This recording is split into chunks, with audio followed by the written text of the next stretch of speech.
Les cancers de l'endomètre sont des adénocarcinomes qui se développent le plus souvent après la ménopause. C'est des adénocarcinomes en histologie et ils représentent la 5e localisation des cancers après le cancer du sein et les cancers colorectaux. Plus de 80% des cancers de l'endomètre concernent des femmes ménopausées. L'âge moyen, il est à 68 ans. Alors, quels sont les facteurs de risque de l'endomètre? Les femmes âgées de plus de 64 ans, les femmes obèses, le rôle de l'obésité dans l'augmentation de l'hormone œstrogène E1, l'hyperostrogénie relative ou réelle, c'est-à-dire lorsqu'on prend un traitement hormonal substitutif de la ménopause sans progestérone, et aussi le facteur de risque qui est très important aussi, il faut y penser, c'est la prise de tamoxifène, qui est un anti-aromatase, le cancer du sein, lorsqu'il a été pris dans les antécédents, qui augmente le risque relatif de 2,4%. Alors, les œstroprogestatifs, c'est-à-dire la pilule œstroprogestative, et le traitement hormonal substitutif avec progestérone protègent contre le cancer de l'endomètre. L'histoire naturelle, c'est un cancer hormonodépendant. On a dit qu'un endomètre normal ou un tissu normal, il peut devenir un tissu précancéreux et cancéreux en fonction du stimuli, externe ou interne, jusqu'à ce que devenir un cancer étalé sur plusieurs années. Alors, il y a le rôle initiateur. Pour le cancer de l'endomètre, il y a toujours le rôle initiateur des œstrogènes, c'est-à-dire qui vont déclencher le processus, et un rôle protecteur de la progestérone. Donc, toutes les femmes qui ont le tableau d'une hyperostrogénie relative, c'est le cas de l'insuffisance lutéale, c'est-à-dire c'est des femmes qui ont toujours un climat hormonal dominant. C'est des femmes qui ont des troubles du cycle, c'est des femmes qui ont des mastodinies, c'est des femmes qui ont des bouffées de chaleur. Tout ça, c'est des femmes susceptibles de développer un cancer de l'endomètre. Donc, le rôle initiateur des œstrogènes, il va stimuler cet endomètre qui va être responsable d'une hyperplasie simple. Cette hyperplasie simple, elle peut régresser, comme elle peut évoluer vers une hyperplasie glandulokystique. Cette hyperplasie glandulokystique, elle peut revenir simple, comme elle peut devenir une hyperplasie atypique. Et cette hyperplasie atypique, c'est le stade ultime du passage vers le cancer. Alors, l'hormonodépendance des cancers de l'endomètre. La sécrétion œstrogénique post-ménopausique ont été souvent impliquées dans la genèse des cancers de l'endomètre. C'est-à-dire, c'est les œstrogènes de la post-ménopause qui sont responsables du cancer de l'endomètre. C'est quoi les œstrogènes de la post-ménopause? Vous savez qu'après la ménopause, les ovaires ne fonctionnent plus. Donc, il n'y a plus de production d'hormones sexuelles par les ovaires. Mais la femme, elle a toujours besoin d'une activité œstrogénique pour qu'elle garde son statut de femme. Donc, qu'est-ce qu'il va y avoir? C'est la surrénale qui va prendre le relais, qui va sécréter de la delta-4 androsénidione et qui va être transformée par androgénisation en œstrone E1. Et ce n'est pas l'estradiol E2 qui est produit par les ovaires. Donc, après la ménopause, au lieu du E2 qui est assez gentil, c'est le E1 qui est produit. Et le E1, l'œstrone, il est directement impliqué dans la genèse des cancers de l'endomètre. La quantité d'œstrone produite dépend de deux facteurs. Donc, elle va dépendre de la quantité de l'androsénidione par les surrénales, qui sont produits par les surrénales, et le pourcentage de l'aromatisation, c'est-à-dire de la transformation de l'androsénidione vers l'œstrone. Donc, normalement, vous avez compris que ces femmes, les femmes obèses, elles sont les premières touchées par cette conversion, parce que les adépocytes ont cette faculté de conversion de l'androsénidione en œstrone. Donc, les femmes obèses, automatiquement, elles vont produire plus d'œstrone que les autres. Donc, ça peut être un facteur de risque et pour l'endomètre et pour le sein. Cette production accrue chez les femmes constitue un facteur de haut risque de cancer de l'endomètre. En matière d'impact, le cancer de l'endomètre se présente le plus souvent sous sa forme végétante. Végétante, c'est-à-dire une forme en chou-fleur. Qui est la forme végétante, le cancer du col pour les gens les ramaqlin. Il y a la forme végétante, c'est une excroissance qui met tous les lettres. Et la forme ulcérante, c'est une perte de substance. Tahfar. Pour l'endomètre, le plus souvent, c'est une forme végétante, circonscrite avant de s'étendre en superficie et en profondeur. Elle va envahir peu à peu toute la cavité endométriale et la paroi utérine. Une tumeur en intra-utérin qui va se développer et elle va envahir en profondeur l'endomètre, puis le myomètre, puis la séreuse, jusqu'à toucher les organes qui sont en contact. Il va aussi envahir en surface et elle va descendre en montée haut vers le fond utérin et descendre en bas vers le col utérin. Alors, l'envahissement en profondeur du myomètre a permis d'établir une classification reposant sur la progression de cette atteinte. Plus la tumeur elle est profonde, plus elle a accès au myomètre qui est très vascularisé. Le muscle, il est très vascularisé. Donc, si elle est en superficielle, c'est-à-dire elle est limitée en endomètre, c'est un bon pronostic. Plus elle envahit au myomètre, plus le risque de métastase il est important. Alors, un cancer muqueux pur, c'est-à-dire juste au niveau du muqueuse, sans envahissement du myomètre, c'est le 1. L'atteinte des tiers internes du myomètre et du tiers moyen, l'atteinte de toute l'épaisseur du myomètre et lorsqu'elle dépasse et envahit même le péridoine. La propagation ne se limite pas au myomètre, mais en surface peut atteindre le col, les cul-de-sac vaginaux, le paramètre, la trempe, la vessie et le rectum. Vous voyez qu'elle peut envahir tout ce qu'elle trouve sur son trajet. L'étude clinique. Alors, le maître symptôme, c'est des métrorragies spontanées, contrairement aux métrorragies provoquées du cancer du col. Là, c'est des métrorragies spontanées. L'abondance, elle est moyenne. Elle va acquérir une certaine valeur quand elle survient. Parce que, normalement, une femme en activité ovarienne, c'est-à-dire une femme jeune, moins de 50 ans, qui n'est pas ménopausée, un saignement, elle peut le rattacher à n'importe quoi. Donc, elle va trouver toujours une explication à des saignements. Contrairement à la femme ménopausée, qui normalement, elle ne devrait plus saigner, mais après quelques mois ou quelques années, elle va saigner. C'est pour ça, j'ai dit, elle acquiert une valeur capitale lorsqu'elle survient, parce que c'est quelque chose d'anormal. C'est pour ça qu'on détecte plus facilement le cancer de l'endomètre chez les femmes ménopausées que les femmes en préménopause. Parce que chez la femme en préménopause, le risque, c'est d'être confondu avec des pertes sanguines fonctionnelles. Il y a aussi le leucorrhée habituel, type la simple, c'est-à-dire une simple leucorrhée, des infections simples. On peut aussi trouver des hydrorrhées et dipiorrhées, c'est-à-dire du pus, qui souvent en rétention, parce qu'il y a un col, le col de la femme ménopausée, c'est un col punctiforme. Donc, il va empêcher l'écoulement de tout ce qu'il y a, que ce soit des métrorragies, et il ne va s'ouvrir que sous une force de rétention. Donc, il va expulser ces rétentions par des coliques. C'est des douleurs comme une expulsion. En bas, c'est des formes de coliques utérines douloureuses suivies par une perte de leucorrhée, d'hydrorrhée ou de piorrhée. Souvent accompagnées de pertes sanguines qui vont leur donner une coloration rosée, roussâtre et surtout fétide. Donc, tout saignement chez une femme ménopausée est considéré comme un cancer de l'endomètre jusqu'à preuve du contraire.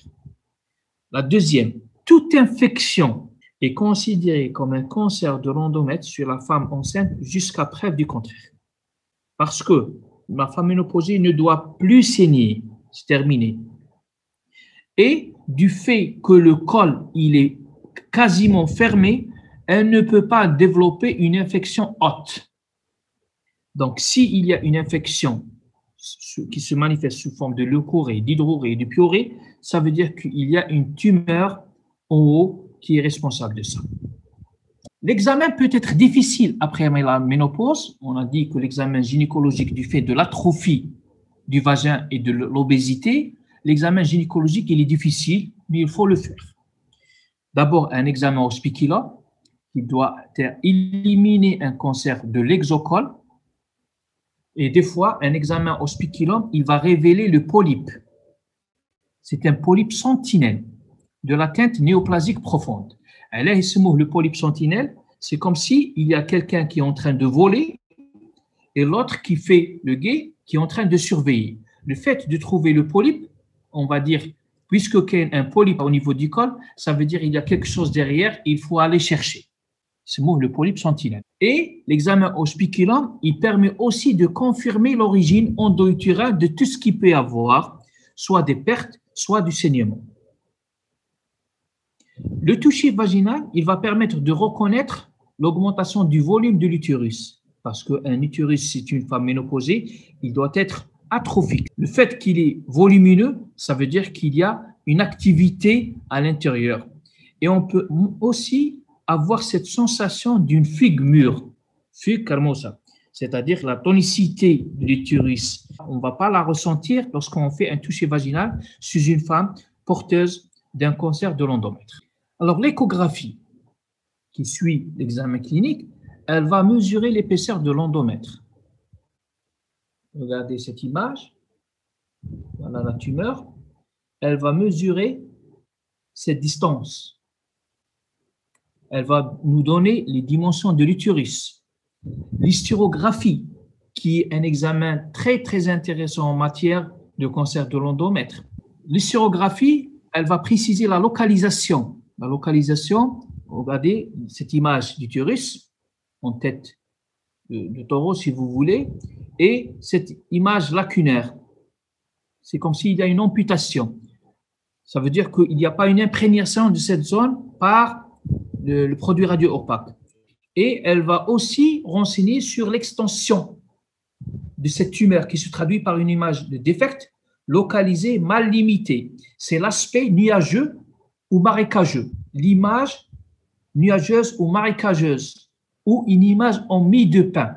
L'hystéroscopie, qui est un examen de gold standard en matière de diagnostic de cancer de l'endomètre, il va assurer la localisation d'un épithélioma. C'est comme si on va faire une fibroscopie gastrique. L'hystéroscopie, c'est du même principe. On va introduire le fibroscope à l'intérieur de la cavité utérine et on va examiner toutes les parois de l'utérus, antérieure, postérieure et latéralement, et on va permettre de faire des prélèvements. C'est la biopsie. Et elle va déterminer le siège pour savoir si la tumeur, elle est haute ou basse. Plus la tumeur, elle est basse, plus elle est de mauvais pronostic. Parce qu'elle est proche du col, et une fois elle atteint du col, elle va devenir un cancer du col qui est un pronostic très mauvais par rapport au cancer de l'endomètre qui siège au niveau du fond. Une tumeur qui est assez haute, elle est de bon pronostic. Un, parce qu'elle est loin.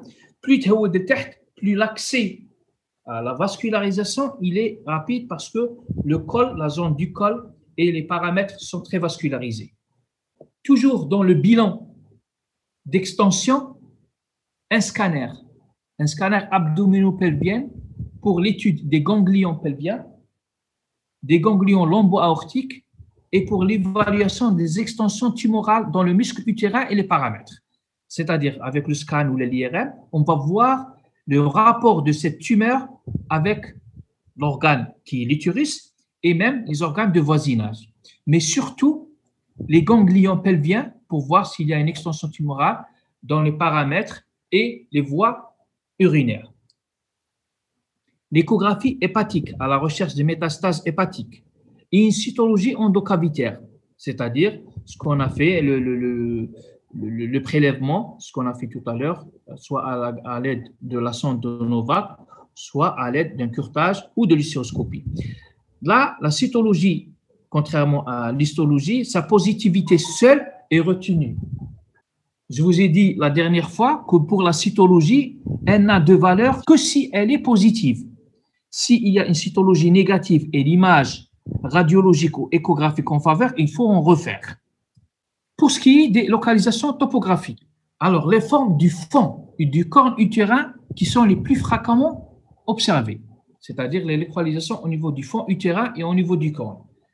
Elles ont une extension directe en dehors vers la trompe et l'ovaire et en bas vers la face, c'est-à-dire les faces de l'utérus et la région cervicale et ismique.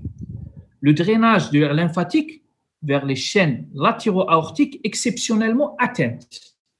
On peut dire ici que ces formes-là ont un bon pronostic par rapport aux autres. Les cancers des faces utérines, elles sont moins fréquentes, elles ont une extension locale au haut vers le fond et les annexes, latéralement vers les paramètres et en bas vers l'isthme et le col. Leur propagation lymphatique se fait vers les ganglions pelviens qui peuvent être bénéficiés d'une lymphodynectomie lors d'un curage ganglionnaire. Par contre, le cancer primitif de l'isthme, c'est-à-dire qui est assez bas, possède une grande individualité du par sa raison de sa situation frontière à la limite de l'endocole et de l'endomètre. Classification TNM.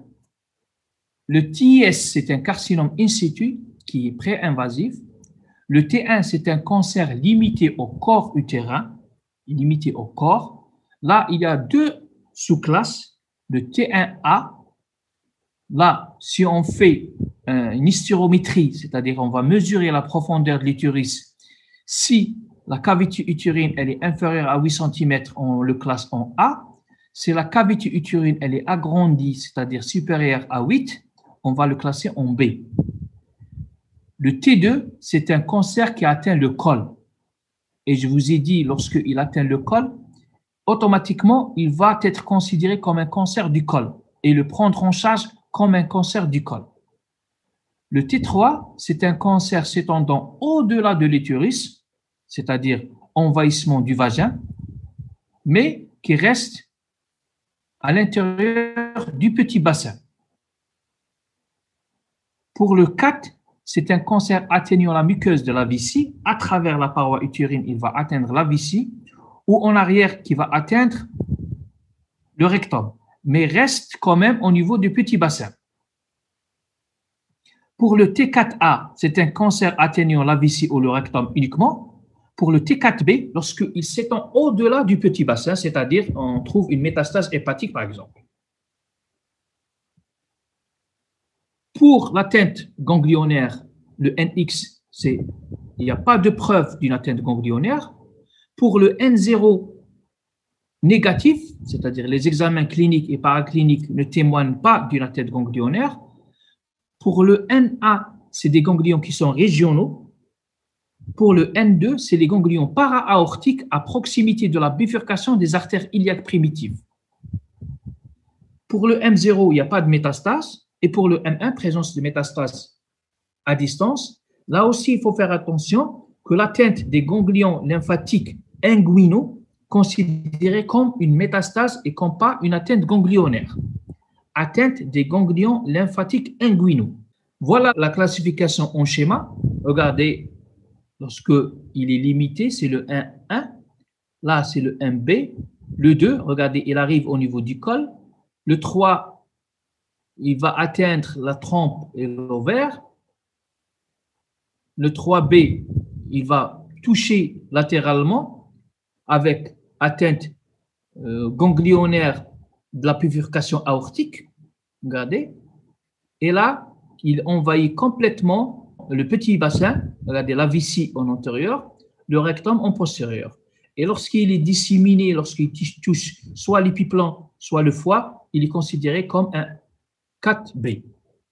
Alors, pour le cancer de l'endomètre, il y a des facteurs de pronostic principaux qui sont l'âge, le stade clinique, bien sûr, le grade histologique.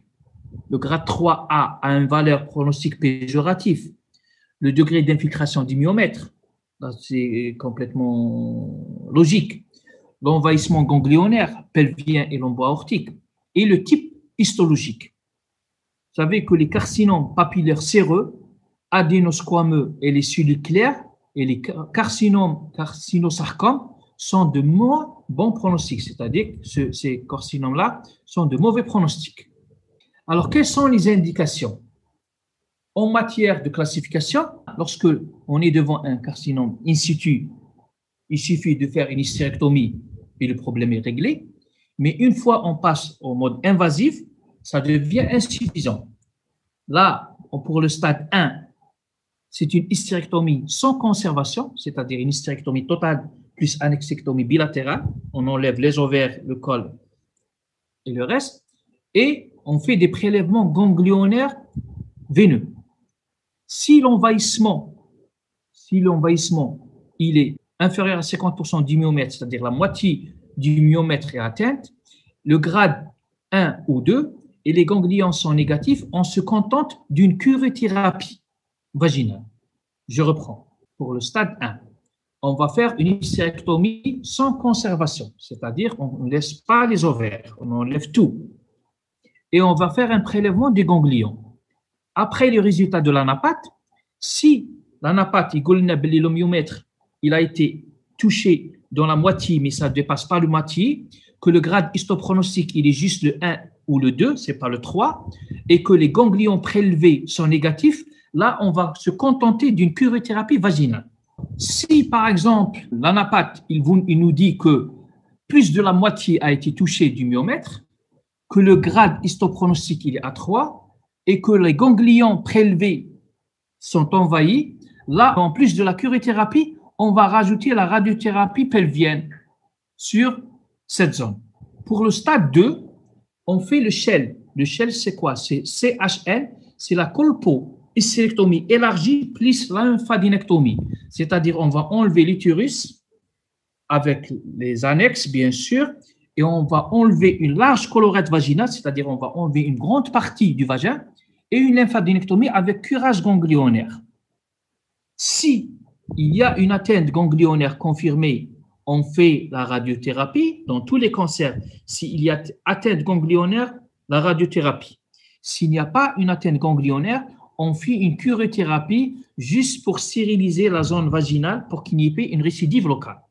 Pour le stade 3, si la chirurgie elle est possible, on la fait. Si elle n'est pas possible, on la laisse tranquille. C'est-à-dire, s'il y a un risque opératoire, on ne fait pas. Qu'est-ce qu'on fait? On se contente d'une radiothérapie exclusive. Bien sûr, le pronostic n'est pas le même. C'est juste pour essayer de réduire la taille de la tumeur. Pour le stade 4, s'il y a toujours possibilité d'enlever une partie de la tumeur, c'est possible. Sinon, on se contente d'une radiothérapie ou une hormonothérapie. C'est juste pour le confort de cette patiente. Vous savez très bien, si on ne fait pas de la chirurgie, le traitement, il est toujours insuffisant. Alors, la chance de survie, c'est-à-dire le taux de survie global à 5 ans, il va varier en fonction du stade de diagnostic. Pour le stade 1, il est à 90%, le stade 2, il est 75%, et après, il va chuter pour le stade 3, 31%, et pour le stade 4, juste 9%.